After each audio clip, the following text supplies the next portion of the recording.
Well, here we go again, people. Another edition of Marx and Vincentelli, my long-running collaboration with the celebrated Elizabeth Vincentelli of the New York Times. I'm Peter Marx, erstwhile theater critic, embarked on a new life as an actor. Incredible. I never thought I would hear that. But yes, those words have just come out of your mouth. Well, indeed, I am Elizabeth Vincentelli. I write theater reviews and features on theater and so many other things, like that time I toured on a bus in Sweden with Benny from ABBA, and when I went skiing in Utah, and all that. And I just came back from Chicago.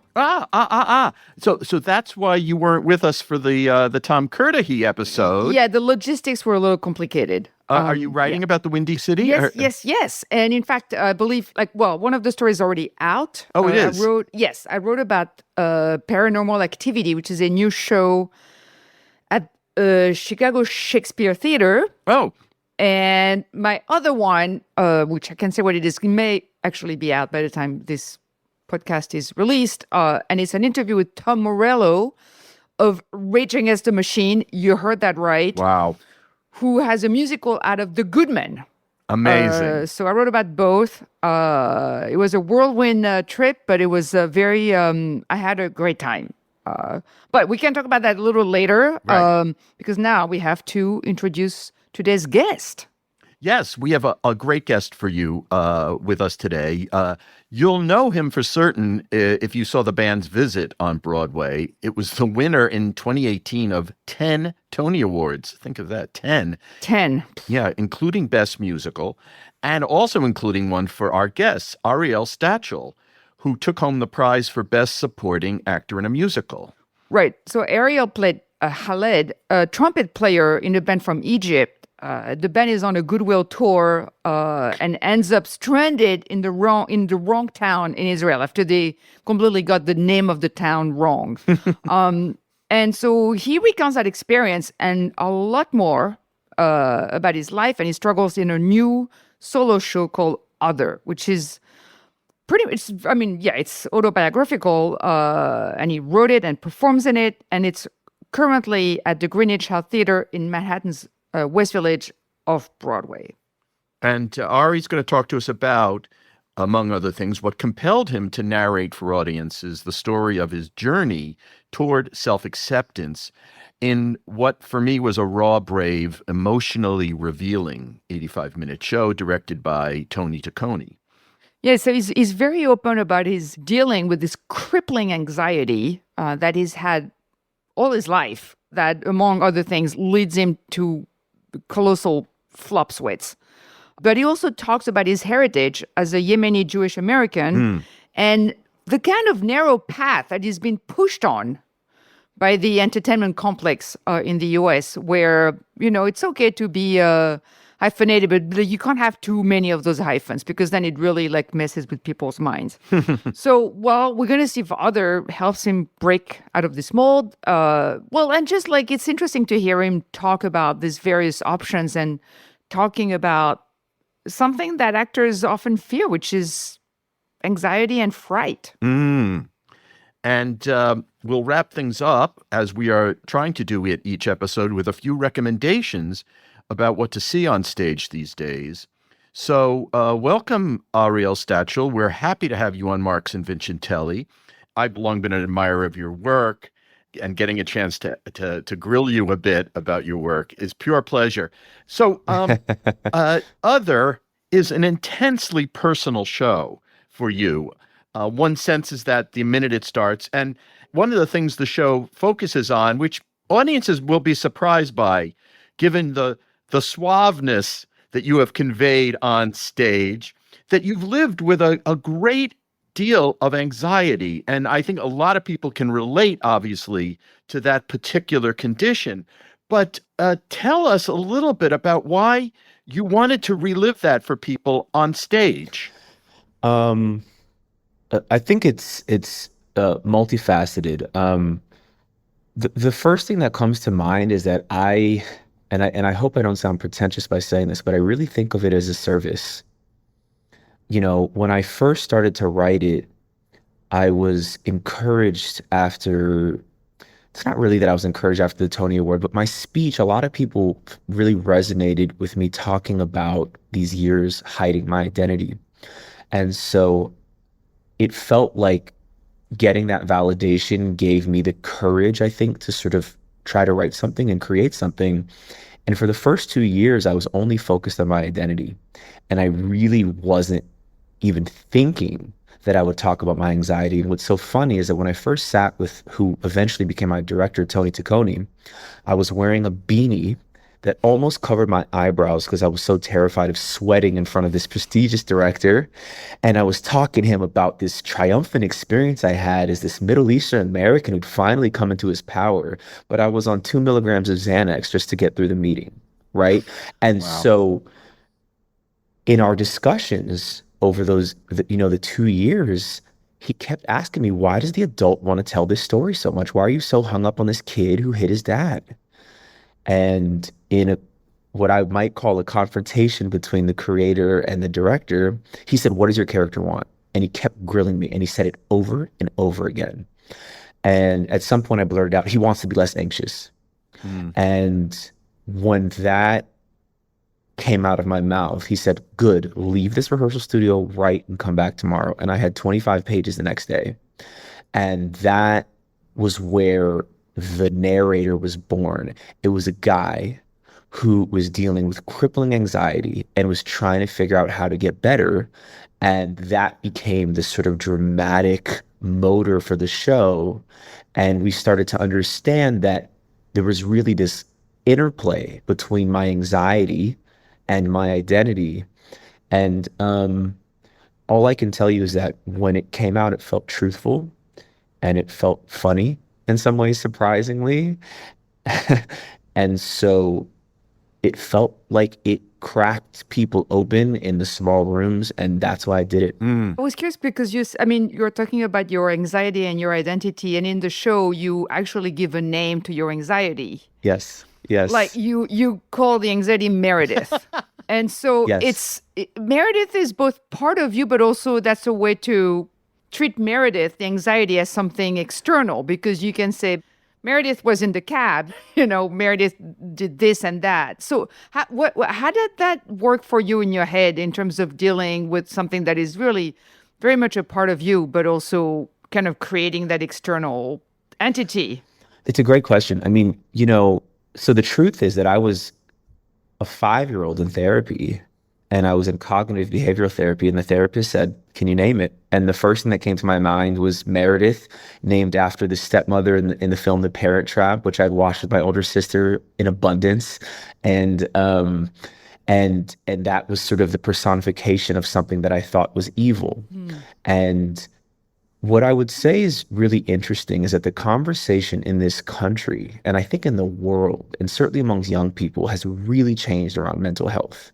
And so I would say when I was coming up, the culture around mental health also informed the way that my therapist talked about it. And so he tried to sort of create this distance between myself and my fears, myself and this voice in my head. And so that was his framing mechanism to tell me, when you're feeling these intense thoughts, they're not real. And well, it's interesting because I kept waiting for her to leave my body. I kept waiting for her to leave my mind. And nothing that I did, nothing that I accomplished was doing that. And it was quite sobering to reach a certain level of external success and realize that she was still there. And so, the journey of the play, and I have to be honest with you, Meredith is the one invented character in the play. Every other character is real. And so it was really hard for me to crack her and feel like she was real. And I kid you not, I feel like I met her during these previews in New York. And I started to understand that it was the most real character in the play. But she's invented, but she's also part of you, though. So she's real. Exactly. And so I think what was hard was creating a character and personifying something that I've experienced in my head and sort of feeling like sort of some distance from it, because everything else, like I say, my dad is real, the characters are real, and this thing I'm creating. And that being the case, it is me. And so to finally understand that has been very liberating. All right, so there's a paradox here, and you do detail it quite beautifully in the play. You make it very palpable what you've gone through and in dealing with this over the years. But anxiety of this nature feels antithetical to performing in front of people night after night, of being able to do that. So listening to you, I wonder if, like, Meredith made it possible for you to be an actor because you had some place to offload all these very, very difficult feelings. Absolutely. And not only that, but Meredith is obsessive. And so, part of the show also deals with me sort of finding community in groups growing up that weren't my own. But Meredith made me so attuned to the details of the language growing up that I would say that she was my acting teacher. And she it's funny to be calling her she, but so it's twofold, Peter. On the one hand, it's a place to offload feelings, but on the other hand, it's someone who made me very, very observant. And I was looking at things in a way that felt very natural to me, but to everyone around me felt like, how are you impersonating that person so well? And I never even noticed that about the person. But for me, it was just the way that I took in the world. So it's on both of those layers. She made me love people and acting. And also, it's very liberating to express these feelings. Another aspect of all this, and it also plays very interestingly with the character you played and won a Tony for in the band's Visit Khaled, Yeah. who's an Egyptian, Yep. and you are a Jewish man with a Sephardic father Yep. from Yemen Yep. and an Ashkenazi mother. So you are a hybrid within a hybrid as an American, and you relate all through this show to your sense of displacement, that there's really almost like the culture can't find a place for you that makes sense to your own identity and forging something whole. Right. You go through these really interesting periods where you really almost assume the identity of a Black American Yep. and become deeply involved in Black culture. Yep. And that seems to have been something that you had to deal with for the totality of your life and career.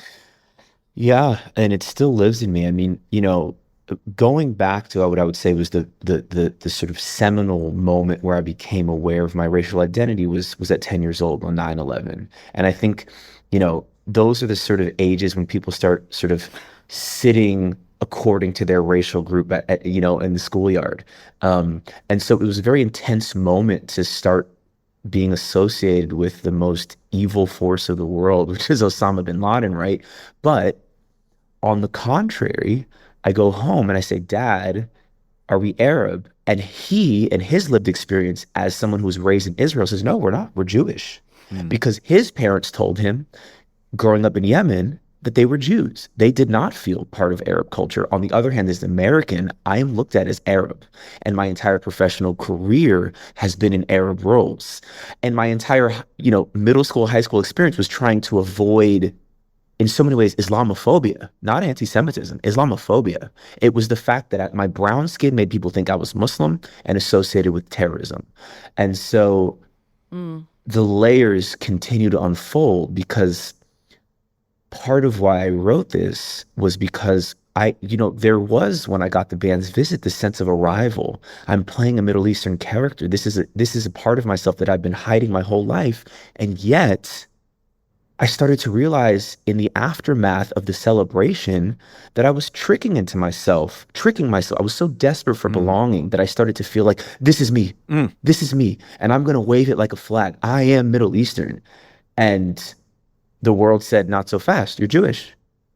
And of course, in the last 2 years, even more so. So the entire community that I've built as a Middle Eastern American has started to feel even more fractured and splintered. And that's why ultimately we change it to other. It feels like it's very difficult because we've got into a world, especially, and you talk about it in the show in terms of casting, where it's very difficult for a lot of people to deal with people who are hyphenated. Yes. Like if you're, let's say, Chinese American or Korean American, but if you're like multi-hyphenated, then it really messes with people's brains. And they're like, well, am I supposed to be anti-Semitic or anti? Totally. Is And that more fun? Like right now, I think I'm going to get both. Thank you. I'm going to get all of the above right there. It's like, what? How are we going to cast this guy? exactly. That's the great pleasure of my life. And what's funny is that, I thought after 9/11, I thought that would be the seminal turning point as far as my identity. And once I got through that shame, I thought, okay, now I'm me. And then all of a sudden, October 7th happens, and now I'm going into spaces and hiding my Israeli background and my Jewish identity. You asked again, why did I choose to reveal this? The other thing is that I think of it as, without sounding like I'm sort of looking at what I'm doing as anything more than a person telling their own story. I did feel like one of the wonderful offshoots of telling this story was people starting to look at a Jewish story in a more diverse way than the ways that we've been looking at them, or certainly the ones that I've been exposed to in this country. But it was fraught on the Ben's visit sometimes too. You also talk about that in the show. It kind of creates some friction. It created a great deal of friction. I mean, I after spending all these years hiding my Middle Eastern identity, again, like I said, I came into this world thinking, my God, I've arrived. And pretty quickly there was frustration, some within the cast, and also within the larger sort of Middle Eastern acting community, that this Israeli would take an Arab role. And I'm saying to myself, well, I have roots in Yemen. But so that's why it's called Other. I want to ask about the other side of this, Ari'el. Are there advantages to having this kind of otherness as you gaze upon these various breakdowns of how we look at ethnicity and geographical origin and a sense of who is an American?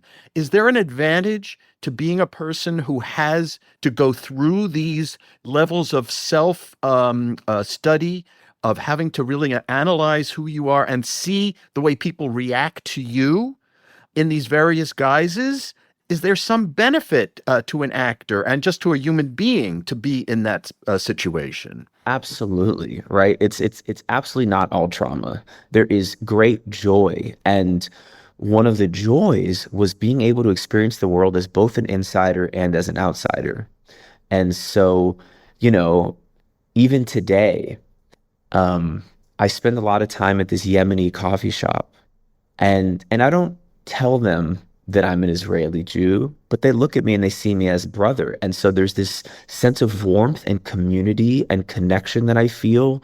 And so on the one hand, I could say I feel very splintered and I feel very fractured. On the other hand, I say I have this entry point into a lot of different communities, and I've got to experience them with a level of acceptance and openness that maybe some people would not have. And so certainly as an actor, right, one of the controversial parts of the show is that I spend a portion of the play detailing the part of my life where I was feeling included in the Black community, and that meant playing Black characters. And I'm proud to say that I have an African American producer, and there's been a lot of Black people who've come to the show and have felt like, I really feel the truth in all those characters. And I would say, so the advantage to me as an actor is that I was really a part of those communities in a very integrated way. And so yeah, there's great benefit to me as an actor for that sort of split identity. There's a sort of fearlessness in the way you adapt the personalities of those characters, of older Black women, of young Black men. There's an authenticity to it, which puts us all at ease. It feels so much a part of who you are and were, that any sense of appropriation that some people would worry about vanishes, at least as a white Jew watching you do this. I felt totally comfortable. And because the audience was diverse, and I looked around and watched several of the Black people around me responding, laughing, feeling not that tightening, but loosening of their own reactions, it provided even more comfort to me to watch those very, very fine. I realized you really are a chameleon more than I even knew as a result of that. So that was really rewarding. Well, I'll also say, one of the other funny things about going back to the band's visit was that a lot of people thought like, how great, like you're playing yourself, like you're just kind of reflecting your own heritage. But like that was a character just as much as any other character I play. And even the smoothness and the suaveness was a character. And people, I don't think realize that as much. So it's a fun, but I'm happy with what you just shared. I'm really honored to hear that you felt comfortable. Totally. I wanted to go back a little bit for listeners who may wonder, because you've talked about being in therapy pretty early on, like the arrival of Meredith. So really, as a kid, you already had that anxiety and that crippling anxiety, and yet you decide to become an actor, like which is one of the most exposed jobs. Like Peter and I are very happy behind our little screens, and we write, and but you're like, how old were you? Like, what drew you into that? Well, when I was like 7, I did a really weird combination of impersonations for my family. One was Elvis Presley and the other was Yasser Arafat. Um, and I remember that he had this very funny face that I don't even remember how he did it anymore, but I would see him on the news and I did this face that he did, and my family would just hysterically laugh. And so what I'll tell you is that acting for me, for most of my life, was actually safety. It was my armor against the world. It was the way that I kept myself safe and hid the things about my ethnicity or about my anxiety that I didn't like. And so it was survival in my early years until I couldn't survive anymore. So I don't really, I mean, it's one of those things where I just think it's just who I am. And the why has to be more important than the fear. And there were years in my life that the fear took center stage and where I sort of, kind of vanished for a few years after the band's visit because I was too scared. But now it's funny, some people say, God, is he okay up there? He's sweating so much. And I say to myself, like, I'm so good. And part of the freedom of this show, and part of why I'm so grateful to my director, Tony, is he asked me, what is the persona that you need to feel comfortable on stage alone for 90 minutes by yourself? And the answer to that was, well, if I fess up to the thing that I'm most embarrassed about in the first 3 minutes, then I'm free. And so, I don't think that acting and anxiety don't go hand in hand. I think that they're brothers. Mm-hmm. Very famously, Laurence Olivier had stage fright, later in his career. I mean, it's not an isolated experience of yours to deal with those things. I think we have to drill down on perspiration here, though, Ari. You bring it to our attention. We couldn't not notice it. It's kind of remarkable feat in a way to watch you perspire for 90 minutes. And you talk, though, very interesting about a moment in your career. Obviously, film and TV has to be something that one wants to be part of as an actor. And you talk about an incident on Law and Order SVU. I think you were playing a cop. Yeah, I was a detective. I was on the squad. Yeah. Yeah.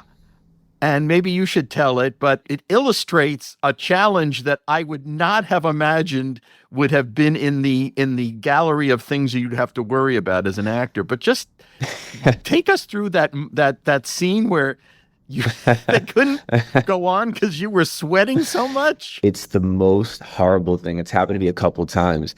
I illustrated in the show, but the short version of it is that I'm going on set. It's my first scene at the Mariska Hargitay, and I'm feeling nervous, and I start sweating, and like that is the thing that people most fear on camera. And here's the thing, with me who's anxious, I'm scared of sweating in the makeup chair. Every place I go is a new opportunity to start sweating. So of course I start sweating, and they stop the set, and the makeup people come, and they don't understand that their attention to it makes me sweat more. So these people are coming and putting these oil towels on me, and that's making me sweat more. And then they're coming with these fans, and then they sort of get me dry. And the second they leave, more sweat. So, it's something that I deal with. It's something that actually is less and less prevalent in my life the more I've been open about it, ironically. Interesting. And the other thing that I think is a little unfair about the play is that Tony directed a marathon. This is not like a solo show where I'm standing still. I'm running around the stage, and I almost think of it as like a basketball game. And so, like, because I bring attention to it, I think sometimes people in the audience worry, like, oh God, this poor guy is going through it in real time.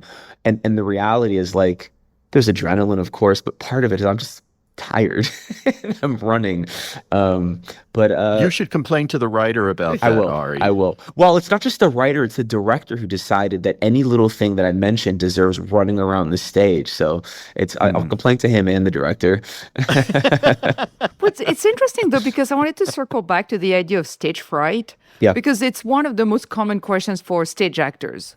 Yep. Like, oh, do you get anxious before going on stage? And, and some of them talk about having little tricks that they do to get, like, is that something that affects you, for instance, like right before going on stage? Or is it also a case, or like once you're on, it's like, there's like flipping a switch? Well, yeah, no, for this show, I'm not have any stage fright. It's such a naked show. I am so exposed that, like, I have no time to be anxious for this one. I'm just I totally enjoy the interaction with the audience. And what I will tell you is that, you guys asked me, this conversation about what you feel this frightened, why would you be an actor? Well, the acting and playing characters is often not the frightening part. It's the exposing yourself that's the frightening part. And what I have found that was the hardest thing for me for this show during the early runs was the narrator. That made me nervous. Sitting and being still and talking as myself. That scared me so much. And over the course of the 3 prior runs and now, that has become the most enjoyable part. Yeah. But you also say, and we're sort of like, picking aspects of the show that stuck for us profoundly. You talk about having done the run of the band's visit, was it 500 performances or more? At least. And it was this extraordinary get for you, booking that show. You got it after another actor dropped out. Yep. And you got this glorious role. You win a Tony for it, but you say that you were kind of relieved when it was over. You said a lot of your co-stars were, sad. But you sort of had a different sense. Was it just the endurance test that it was, or was it just where your head was at the time? It was the fact that Broadway is a very bright stage, and it was requiring constantly putting myself into these, like, environments of tremendous stress, not just during the show, but after. You have to meet these fancy people. You got to shake their hand. You got to be smooth. I'm this smooth character. And so there was this big dissonance between what people were perceiving on stage and what I felt inside. And that dissonance was eating at me. And so, I joke about it in the show. I say I created this sort of plan of, like, I didn't want to overuse Xanax, so how can I get through all of the socializing that is demanded by being on Broadway? I never thought of that. It's a terrible feeling. It's a terrible feeling to wake up and say, ugh, today I either go to dinner and take advantage of this wonderful opportunity for my career and sedate myself with Xanax, or I escape. And so every day felt like a battle. And it didn't feel. Did you feel like you deserved it? The attention, the award? This is a good question.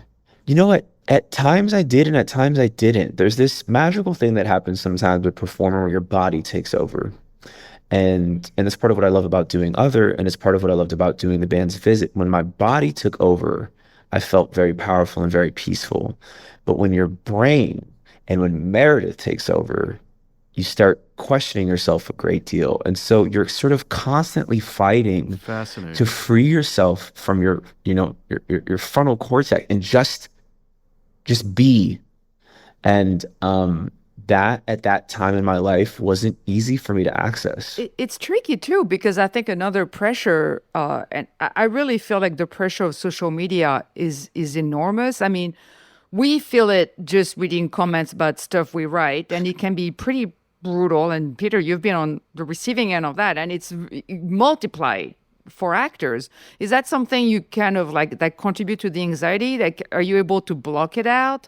You had some pushback on social media. Yeah, I mean, I've started posting after October 7th, and I've really tried to be someone who's held the pain of both sides, as someone who's felt like I've experienced the pain of both sides, and I feel both communities in my blood, you know? Um, and at first it was really brutal. And now I've gotten to this place, I think through the show, where we have a tool which can be helpful, which is social media. And I choose to focus on trying to put out goodness in the world. And I now accept that there's going to be a ratio. 33% of the people will really appreciate what I have to say. 33% are going to hate it for one reason, and the other 33 is going to hate it for another. And so now that I accept that statistic, That's wise. now that I accept that statistic, I don't care. I don't care. I feel like I have to believe that I've been given this platform for a reason. I have to believe that what I'm doing can offer some goodness, and so I focus on that. And I unfortunately, it's not that I want to be pessimistic or cynical, but like there's a lot of evil and negativity out there. But I'm just going to keep showing up and putting positivity out there, and I accept that I have gone through too many shifts in the world and too much prejudice to give credence to the haters. Mm. Ari, I met you during the run of Band's Visit. I don't remember when. I had some interaction with you, and my memory of the interaction was obviously this was off stage, and I saw the musical several times and loved it. But I did feel like you wanted to get away. There was like you were not furtive, but you were not all there when I talked to you. It was like it was not something that was enjoyable for you. And there's something different about seeing you on stage now, and not so well. I mean, not so much on stage, but in person, watching you. There's something much more centered and self-assured. That comes across, and I wonder if you feel that. Oh my God, yeah. Yeah. I mean, I feel like a different person. It feels, I mean, I'm obviously excited to be performing something with my heart and soul that I've created, but I have freed myself by finally revealing these things that I've been hiding. And it's quite a challenge to be thrust into a public space when you're not quite fully feeling like your full self. And I have certain friends who like are just so free, and that wasn't who I always was, but I do feel like a different person. And I think that's part of why it really took this play so long to sort of develop, because I was learning who I was in real time, and also becoming a person who could actually face this moment again. And so, we had a big after party at the opening, and I wasn't anxious. I was just tired and annoyed by how many people wanted to suck my energy, which is very different, than Then how it then was collapsing in the bathroom. Yeah, it was a very different experience. And so I just feel like people have come to me at the end of the show and have shared the most profound things. And that was not what happened after the band's visit. After the band's visit, people were complimentary. They were, ooh, they were, this is different. People come to me and share their deepest, darkest secrets.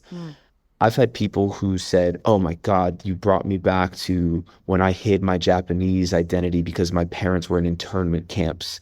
And that is the level that I like to live in. And so that's sort of the space that I want to live in. And I think that's really like so much of what we do as actors is self-serving and self-promotional. And in some ways, obviously, I want my play to be successful. But on another level, I want to have this hour and a half to go to this place, which at the end cracks people open a little bit and lets us talk about things and connect in a way that we don't normally do every day. Mm. I don't know, Peter. It's just being this real with myself is just Mm. yeah. I'm a 34-year-old man now, I guess, and you met me as a boy. Mm. So I was curious now, like, hopefully you'll do this for a while. Maybe you'll tour it. Maybe you'll do it around the country. Like, like this could have a long life. But like, what kind of roles? I mean, do you have like some roles in your head? I mean, are you drawn more to some pre-existing plays, or are you drawn to like new works that are more like clean slate? Well, I can tell you that the experience I've had over the last 7 years writing this and developing it have been deeply satisfying because, you know, being with yourself and your thoughts and unpeeling the onion and finding a way to express yourself more and more clearly, and then having the moments where you're on stage and you're in the fire and you're doing it, and then going back to this very introspective place, that has felt like a very satisfying rhythm to me, which is not like the rhythm that is like sexy for a lot of actors. The actor rhythm is get out there all the time in everything. And it was really a struggle, certainly with my team. It's like, you just want a Tony, like go do a Marvel film. And I'm like, no, I got to be in a black box. I got to be in a black box telling this story. I felt like it was possessed. And so I share that to say that, like, the hope is that by exposing myself in this way on stage and revealing some of my talent as an actor that probably weren't as clear from the sort of the smaller role I had in the band's visit, as successful as that show was, will put me in different conversation with artists to really work on a deep level. And I think that some of the struggles that I had after the band's visit was not feeling comfortable in sort of superficial, kind of surface level, two-dimensional, hey, how you doing, kind of those kind of things, like which was kind of the Khalid thing. And so I just want to work with amazing people. So I don't know if that's like a great film or producing things. I told Robin Pogrebin who did a feature on me. I told her that I had a dream of doing a Yemenite fiddler on the roof at some point, but like reorchestrating it and telling the story of the Jews in Yemen.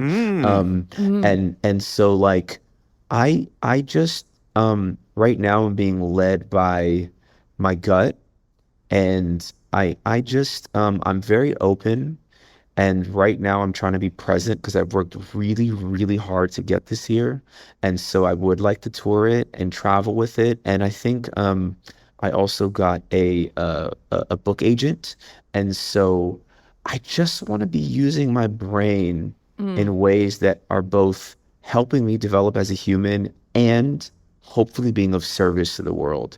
And when I feel like those missions are aligned, it really calms me and lets me do what I want to do. And when the things feel superficial and they're about money, I can't function and I don't do good work. And you would think that I was the worst actor in the world. It's like, maybe there's a writer that was always waiting to burst out of the performer. I'm curious too, Ari. I assume your mom and dad have seen the show. Mm-hmm.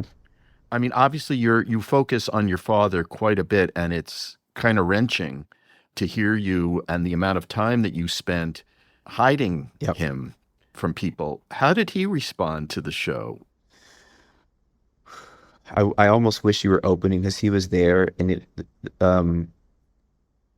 when he's in the audience, it's a different show. Mm. I mean, I'm always proud, but something is different when he's there. And I had never had the courage to share with him as explicitly the things that I share in the play. And so when we opened at Berkeley Rep 2 years ago, I called him a couple of days before. I said, Dad, I just want you to know you're a big part of the play, and it deals with tough stuff. That's all I said. And when I saw him after that show and revealed the things that I revealed on stage, it looked like a truck had ran through him. He subsequently saw the show 10 times and has come to every single run. And he came to the opening and he gave a speech. And,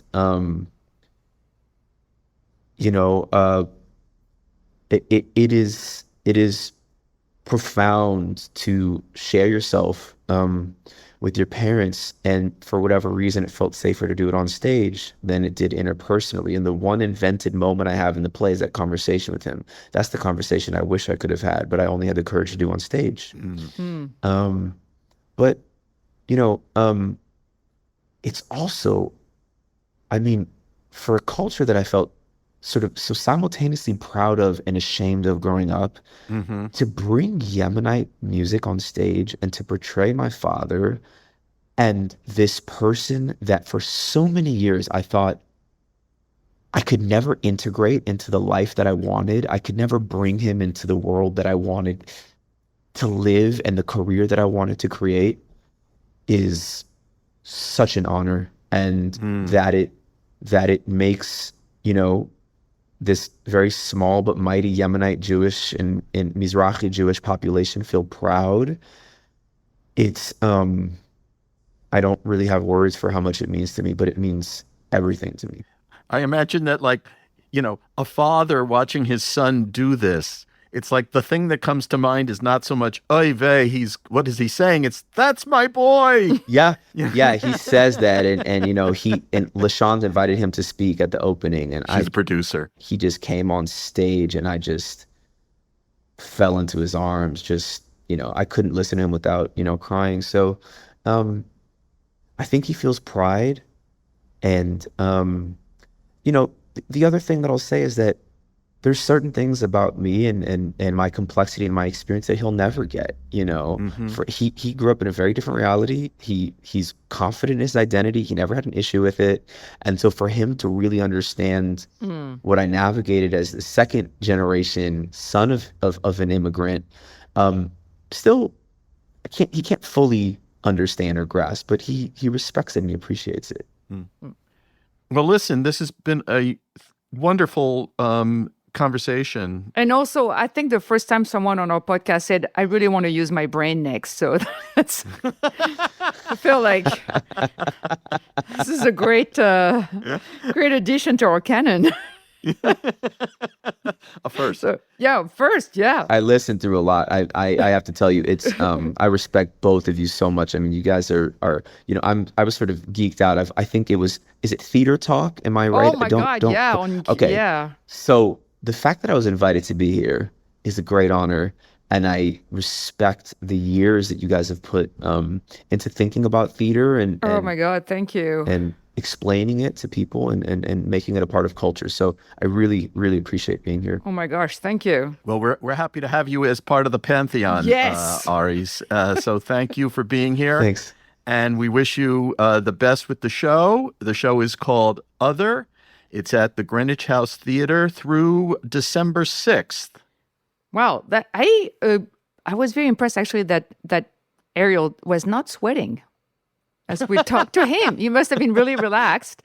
Yes, we put people at ease. We do things on Zoom like video on Riverside, which is a very Zoom like, so we could see him. And I have to say, he has gorgeous skin and was not sweating. So.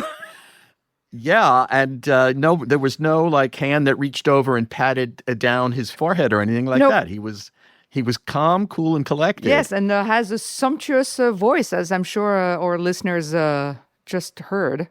Indeed. Well, I'm glad to have seen his show and talked to him. And speaking of seeing shows, any recommendations, Elizabeth, that you want to pass on? What have you liked lately or not? Well, so I. So as I said earlier on, I was in Chicago and I saw 3 shows. I did 5 interviews and saw 3 shows in 2 days, which is wow. a good run. So one of them was Paranormal Activity, which actually, so it's in Chicago until November 2nd, but then it's actually touring all around the country. It's going to be at the Emerson in LA. It's going to be in San Francisco. It's going to be at Shakespeare Company in DC. I mean, it's everywhere, which is great. It's actually rare to have a show of that size touring like this. Well, I mean, not rare anymore because we are seeing more regional theaters, co-producing and getting into these arrangements. I think it's a very effective way to help defray costs. And it's a very rare case of a horror theater. It's based on the Paranormal Activity movies. Well, actually inspired by it because it's actually very different. And has a very great pedigree. It's directed by Felix Barrett, who did Sleep No More. And it's written by Levi Holloway, who did Grey House on Broadway. Another show that tried to be a horror in the horror I genre. liked it more than you did, or I think anybody else did. But I quite like that show. And then I also saw a new musical called Revolutions, which is based on the Tom Morello catalog, but not from Rage Against the Machine, is other songs. And what's interesting about it is that the book is by Zaid Ayers Dorn, whose parents are Bill Ayers and Bernadine Dorn, who were the former leaders of the Weather Underground. Holy so crap. It is a kind of crazy team that we have there. And I will say that this was the first time, that was not there with my reviewer's hat, but I will say that's probably the only time I've seen headbanging in the audience at a show. There's some serious riffage on that stage. And the actors play the instruments. And let me tell you, some of those guitar parts are not easy to pull off. So that's my nerd moment. Oh, and I also wanted to give a shout out to a listener of the podcast. So I was at the Goodman, I admit it, I was looking at the merch, as is my wont, because you may know that I like buying theater t-shirts. In fact, I'm wearing the Revolutions t-shirt right now. But anyway, I was browsing and I was recognized by a listener of this podcast. So unfortunately, I don't remember his name, but he was also going to see Revolutions. Shout out to him. And he also, he suggested that we maybe should get more people from around the country as guests. Duly noted. I think this will be something that we'll put on our to-do list. Well, I'm just glad that you're seeing shows outside of New York, Elizabeth. It's really important that there's a national profile to theater in places like Chicago that we can say, proudly that we've seen. Yes, and it's hard too because it's expensive to get there, and we're on budget. I mean, we're not Right. Sure. It's tough. Sure. So any opportunity, I really jump on it. But I also wanted to recommend two off-Broadway shows that people can still see now that I absolutely love. And they're coincidentally solo shows, two very different solo shows. One is Weir by Natalie Palamides. That's at the Sherlin Theater. It's been extended until December. I cannot recommend it enough. It is one of the wildest things I've seen all year or ever, where she plays two sides of a couple. Well, a man and a woman were in a couple, but her body is divided into Two-Face, the Batman villain. So one side is the guy and the other side is the woman, and she switches her body. So whatever faces the audience it's insane. It is so virtuosic. It's beyond. It's completely subversive and also hilarious. And I also wanted to plug the new David Cale solo show, which is called Blue Cowboy. It's at the Bushwick Star. I'm reviewing that one, but that review should be out now. I absolutely loved it. I'm not ashamed to say I cried like a baby at the end. It's also very funny. It's a wonderful love story. Those are great recs. I'm going to just mention that I was entranced recently by a show that's enjoying a second run at the moment. It's called Oratorio for Living Things at Signature Theater on West 42nd Street. It's what essentially is a 90-minute choral experience by Heather Christian, who just happened to have won a MacArthur Genius Grant earlier this month, and is directed by Lee Sunday Evans, the fabulous Lee Sunday Evans. And it's a piece that extols creation from the cellular to the cosmic level. That's all I'll try to do to define it. It's a gorgeous thing, and I found it a singular experience in my New York theater going. Oh, yes. I have to catch up with it. I still haven't seen it. I'm way behind on that. So, okay, well, that's it for us today. Yeah, that's it for us. Please, before you leave us, subscribe to our podcast at marksvincentelli.substack.com. It's all we'll ever ask of you. Absolutely. The only thing ever we'll ask of you. And of course, follow us on social media. Our podcast lives on Instagram at Marks and Vincentelli. So we try to, amazingly, on Instagram, we try to post photos. It happens once in a while. So we'll talk to you again soon. In the meantime, happy theater going.